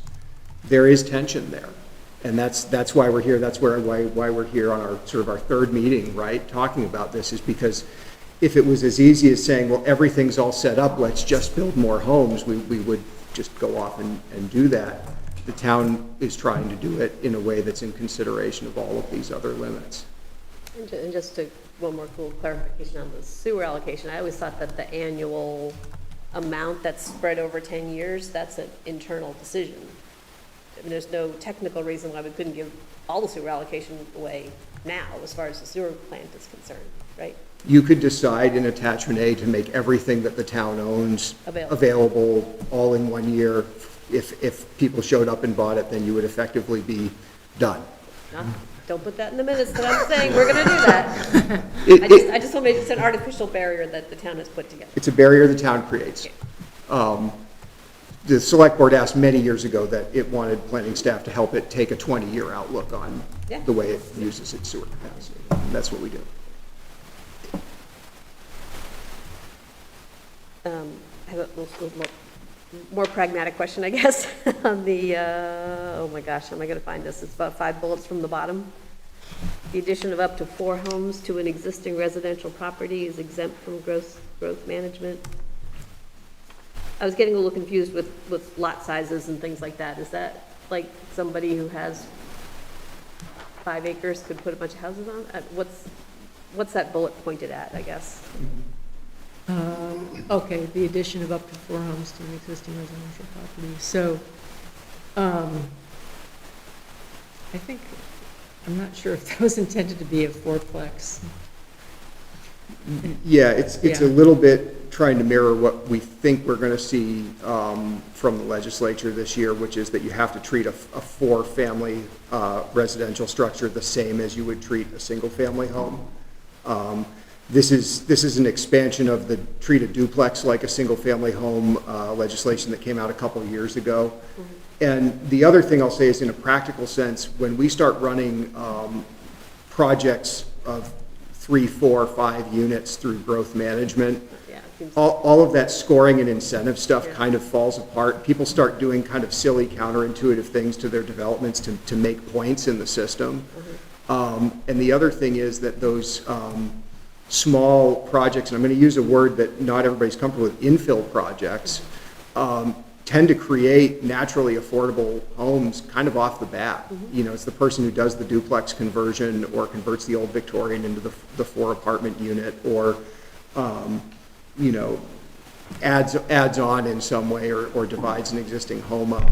And we think it will be easier for those applicants to just promise the affordability, we think those applicants will simply create affordability by the nature of what those projects are like. Right. So just take them through, make sure they meet all the other development standards. And our experience is likely to mirror accessory dwelling units. We allow them, everybody with a single-family home can get an accessory dwelling unit as long as they've got the sewer capacity and the physical space, which most people do. And we permit half a dozen a year. So there's been fear, as the state has continued to expand permissiveness around accessory dwelling units, that they would just, everybody's going to have one. And it turns out not everybody wants to build an addition on their house. Not everybody wants to be a landlord. It's a small part of the solution, but you know, we've seen a lot of flexibility added to that over the years, and a handful of units that mean a lot to the people who build them and the people who live in them. But from the perspective of a town of 10,100 people, you don't really feel it. We think the 4-unit thing is kind of like that as well. My only comment on the accessory dwelling units is, I don't know that the town has a short-term rental policy, do we? No, it's come up in our conversations at the Planning Commission. There's about 60-something short-term rentals in Williston. Over half of them are units at the Sonesta that are listed through Airbnb. The other 25 to 30, about 2/3 of them are a room or efficiency unit in somebody's home. Yeah. The remaining third, so we're down to 10-ish, are entire homes. We have suggested the town continue to monitor that and think about when do those numbers get big enough that you would want a short-term rental ordinance. Just 2 bullets up, simplifies growth management criteria for rating projects that will not provide affordable homes. What's that mean?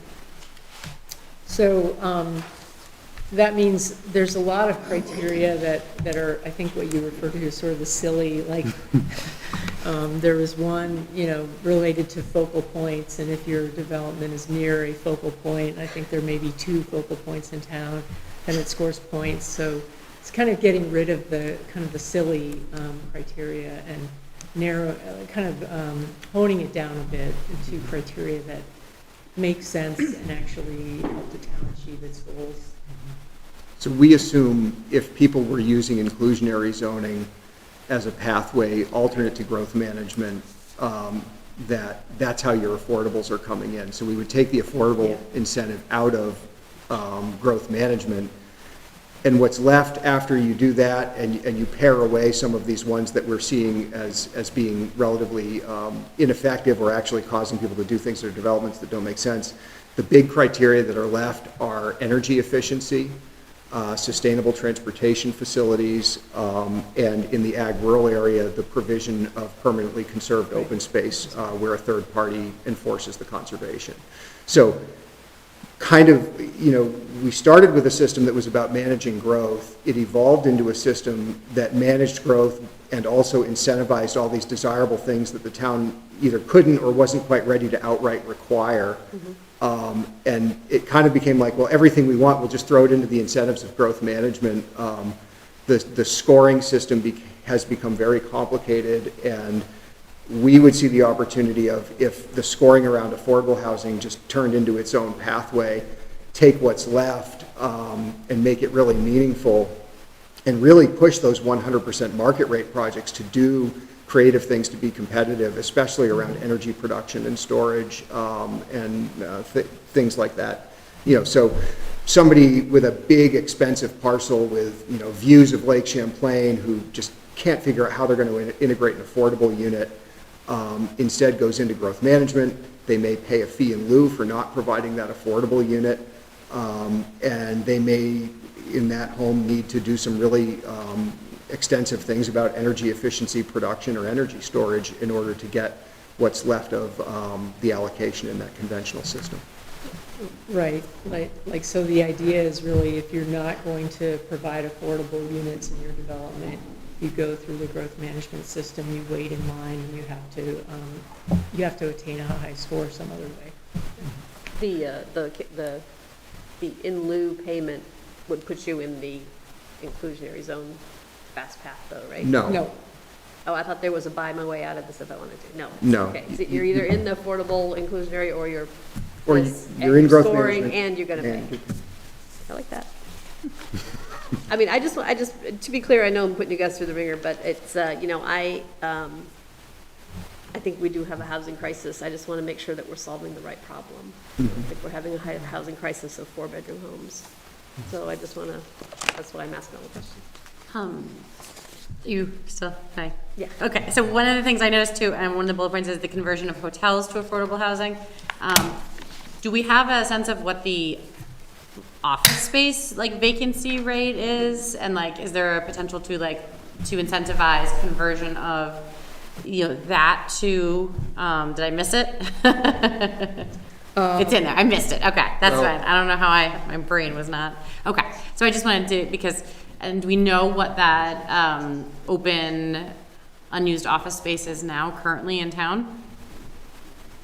So there is some vacant office space. It's pretty reflective of what it looks like all over the county right now. I could not give you a percentage or a number of square feet off the top of my head. And some of that space is probably pretty unsuited to residential conversion. Some of it is a little more suited to that.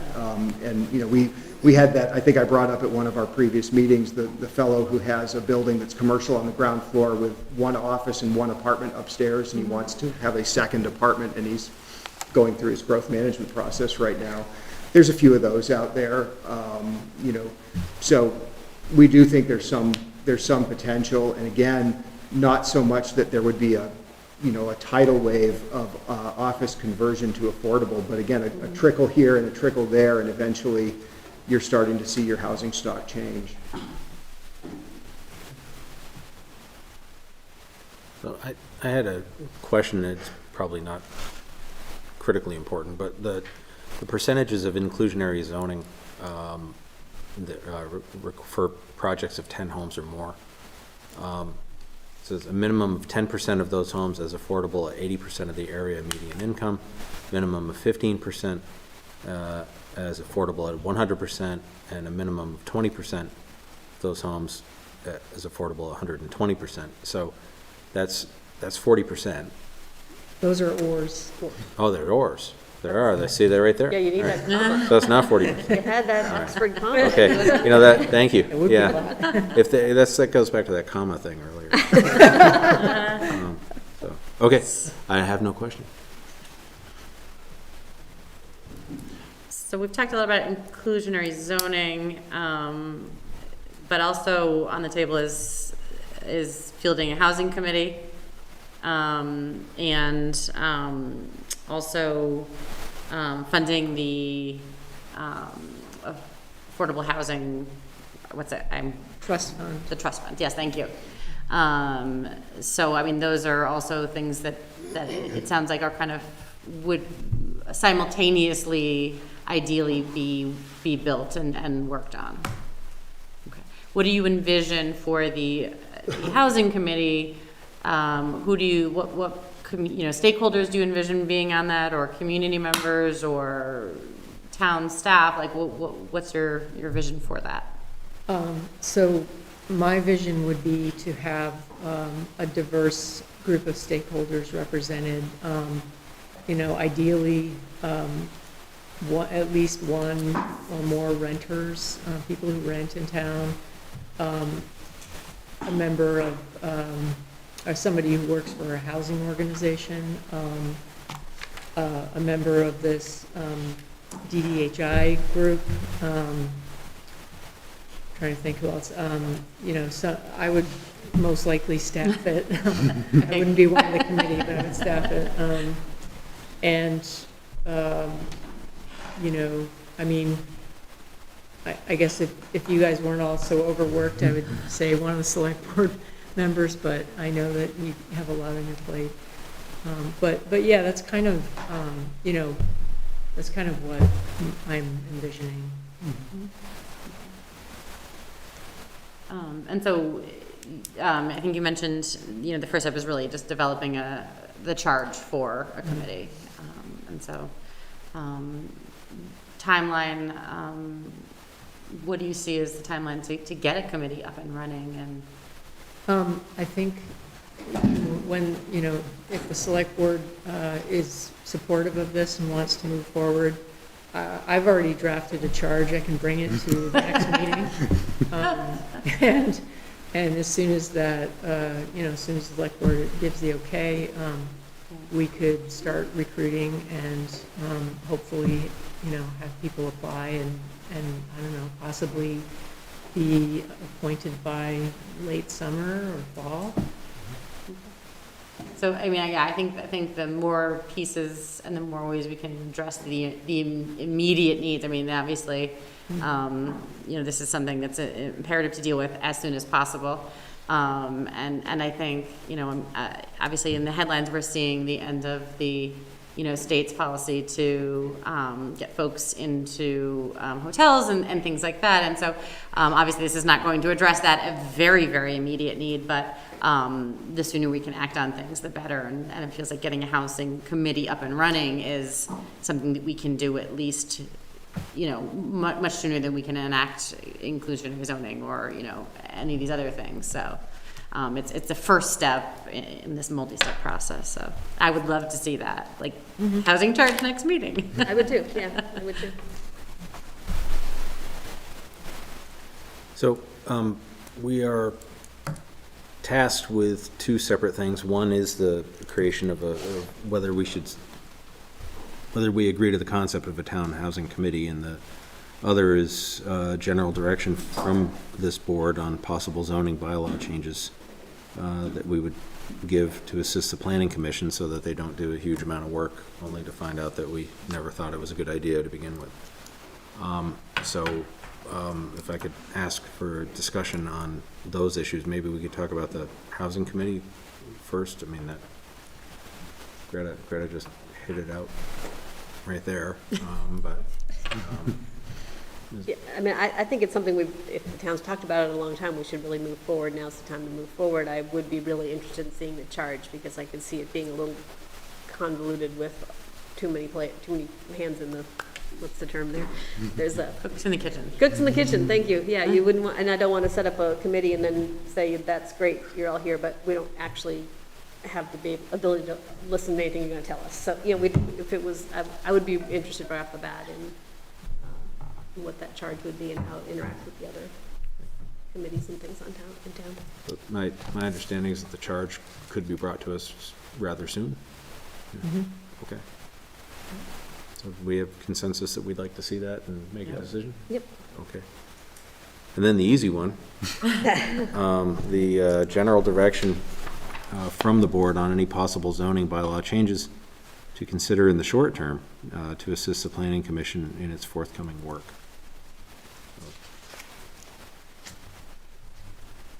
Is that the slides we didn't go through? Yeah, I didn't, the last few slides just were general summaries of these amendments, and you've seen them before. Yep. It sounds like there might be multiple opinions on the board. Does anybody want to start off? I mean, I think I've made it pretty clear where I stand, so I would like to see inclusionary zoning. I I think it's important, and, you know, you did a good job of clarifying that it does not replace the growth management system, but the growth management system still exists, that people have the option to go through either avenue potentially, but make that payment. And I think it is, you know, with stipulations, again, on how often or how quickly the affordable housing would be built as part of the project. I think that's really, really imperative, because what's the point of doing it if we're not going to actually have those units available? But yeah, I support it, and I think that, yeah, it sounds like it has the support of the planning commission as well, and I trust them that yeah. Yeah, you know, I could agree if, you know, there were rules to follow through to completion, you know, not just give them something and then not ensure that they follow through with it. And also, you know, a limit, you know, I don't think this should be an open-ended, here, you know, this is allocation, see as it, you know, to do as it, when they want, you know, without a limit to it. I heard 3 major points of feedback, I think, tonight and the night before. One was that affordable units should be built in concurrence with the market units. They shouldn't be left till the end. Another was that there should be a similar expiration of approval as there is to the growth management system. In other words, you can't get an approval and just sit on it forever, and then the town gets hit with a whole bunch of stuff building at once. And I heard that there should be still some concurrence with the availability of wastewater treatment capacity. And all of those things can be incorporated into a draft. They're sort of, if we do this, and all the things Melinda's got that are sort of the things that might produce more homes, we still need to do this. So I hope that helps, that we can bring that back to the Planning Commission in their draft and make it part of the package that they consider. Oh, it helps me, thank you. Yeah, and that last one, we say sewer, I mean, to be really clear, just, we can't ramp up and be building more homes faster. I mean, that much faster, that's the, I think we're saying the same thing, but I don't want to see 300 houses built because they're putting in a couple of units. Yeah, I'm not a huge fan. I think if you're looking at 200 houses, 10% is 20 units, and we need how many? 800? I mean, it seems this is almost like a red herring. It's that this is not going to solve our problem. Can't hurt if you think it'll help, you know, get some spread around the town more. That's fine. I think you know, infill and things like this with the 4 units, and you know, be more effective than trying to talk our friend Chris into, you know, putting in a whole bunch of a few, you know, smattering of houses here and there for his next. So I'm not a huge fan. I just don't think it's that big a deal. So I mean, I'm not going to get in the way of it, as long as I would get in the way if I thought it was going to ramp up housing building in the town. I would say that would be not what I'm understanding the town thinks they can accomplish. So the state obviously has a housing crisis, and as do we, and we need to do our part. And I'm not sure what that is at this point. You know, when we get something back from the Planning Commission to react to, I think we can do that. We can, at that point, we'll know what the moving parts are, and as you mentioned, you know, we can get more into the details of how each of these things work interacting to it. Will we solve all of our problems? No. Maybe we will in 50 years, but you know, we look at the town that started out 50 years ago with 1,000 people, and now we're up to 10,000. And we have also need to look at the infrastructure costs that go along with everything. So there's a lot of uneasiness out there, including myself probably, about, you know, where do we go, how do we get there, and when. I'm in favor of inclusionary zoning as one tool. I shared Jean's concern that, and there's probably a huge conflict in this, that think 10% is probably not gonna make a huge impact. So, you know, I don't know, it's one of the, it's one of those things where, you know, if you pull on that strand, what does it do? If you say, okay, well, no, let's just arbitrarily bump those numbers up. I don't wanna sit here and say that.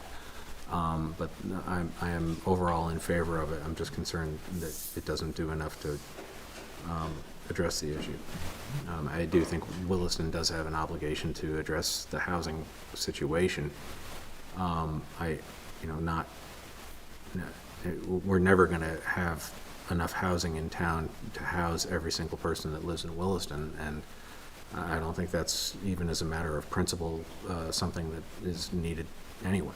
I hope me works in Williston. I hope we're housing the people who live in Williston. What's that? He said we can't house all the people who live in Williston. Oh, I mean, work in Williston, yeah. No, all the people that are housed in Williston do live here. Yeah, but that's kind of a false metric, that, everybody has to live in the town that they work in. So I'm not concerned about that, but I'm in favor of the overall tenor of it.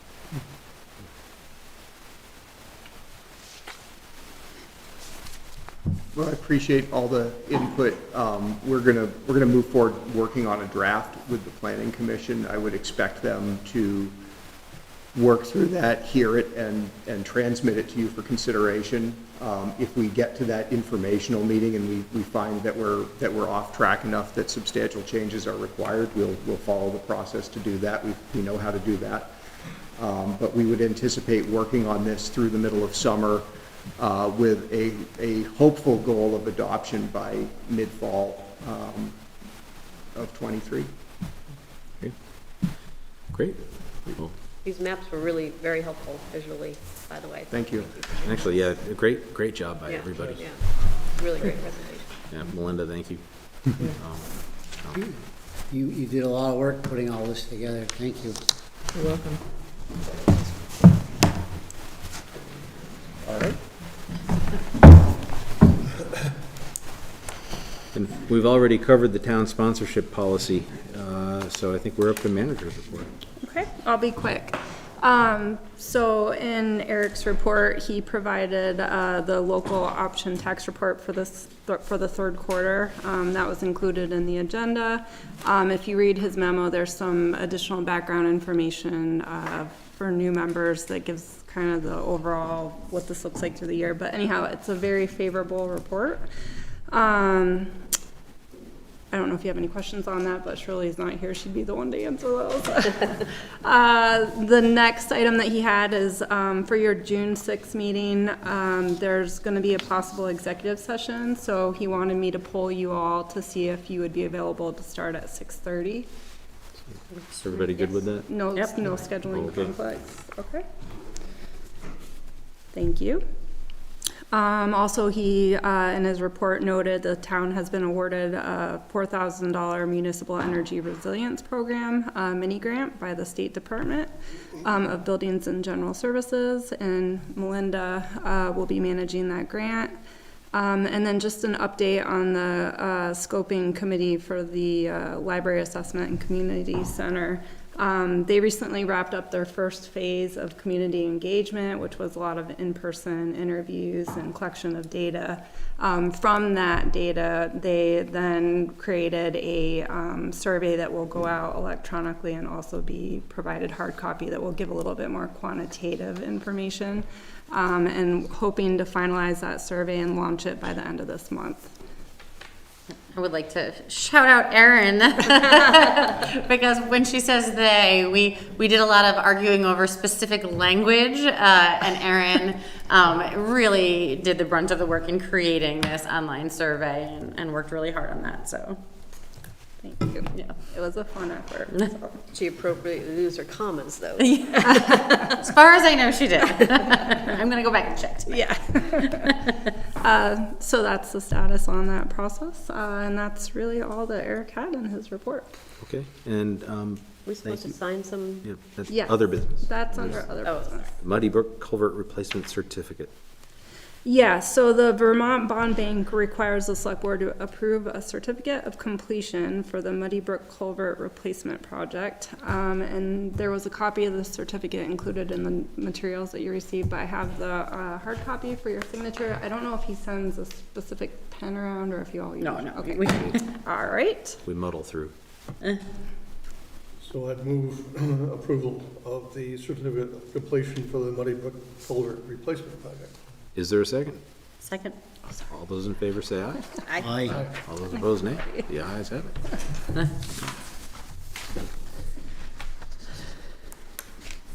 it. Maybe under other business, I don't know what the protocol is here, but I was cleaning up all of my paperwork from different meetings and my notes, trying to keep order, with 4 whole meetings under my belt now.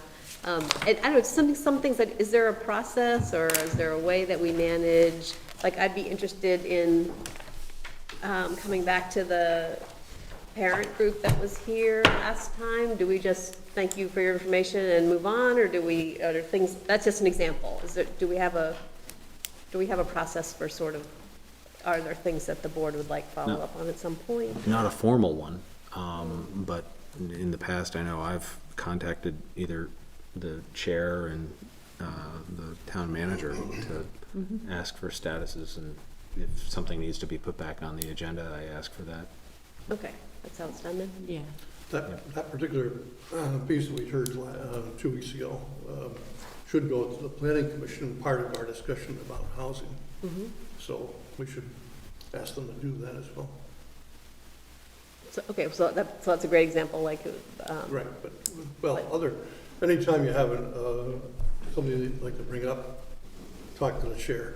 And, but I was just, I mean, I know if it's just a personal question, burning question I have, but like, all these folks I think are expecting not to just be dismissed, and so what's the, so what I'm hearing is, I do agree that when things come to the select board directly, there's probably a appropriate either staff or committee or commission that it should go to, and then maybe I ask Ted or ask the whole board, is this something we'd like a status on in 6 months or something like that, so. Yeah. On that specific issue, I recall Matt saying that there were things that the town would be reaching out to these people about and looking into and stuff. I assume he's gonna follow through on that, but yeah, we can bring it back up. I mean, that's.